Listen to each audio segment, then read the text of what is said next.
मैं सिर्फ नृत्य नहीं देखता, मैं इतिहास को कदमों में जीवित होते देखता हूँ। मैं बिहांग हूँ।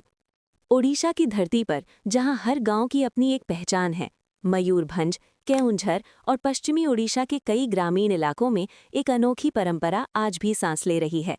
मेधा नाचा। मेधा यानी विशाल सजावटी संरचना। लेकिन कम लोग जानते हैं, मेधा सिर्फ मुखौटा नहीं होता, बल्कि पूरा चलित मंदिर जैसा ढांचा होता है जिसे कलाकार अपने शरीर के संतुलन से जीवित रखते हैं।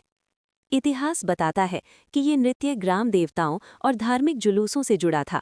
जब गांव में महामारी, सूखा या संकट आता, तो लोग मेधा नाचा के माध्यम से देवताओं से सुरक्षा और आशीर्वाद की प्रार्थना करते थे।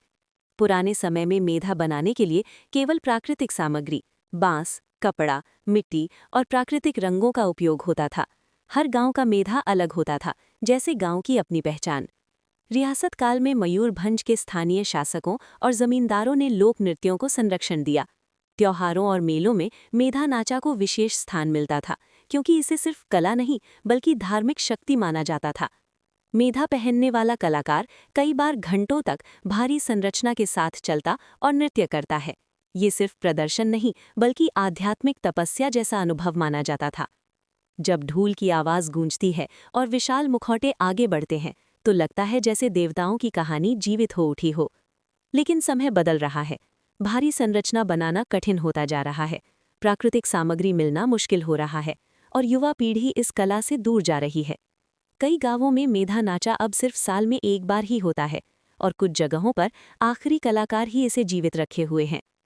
मैं सिर्फ वर्तमान नहीं देखता, मैं उन आवाज़ों को सुनता हूँ जो धीरे धीरे खामोश हो रही हैं। जब शाम होती है और मेधा जुलूस बनकर गांव से गुजरता है, तो लगता है परंपरा अभी भी हार नहीं मानी।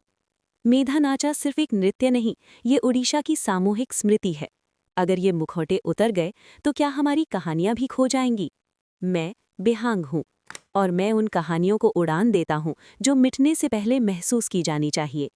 आप भी हमें कमेंट्स में बताएं, अगला सफ़र किस कहानी की तरफ हो। बेहांग स्टोरीज, रूटेड इन ओडिशा।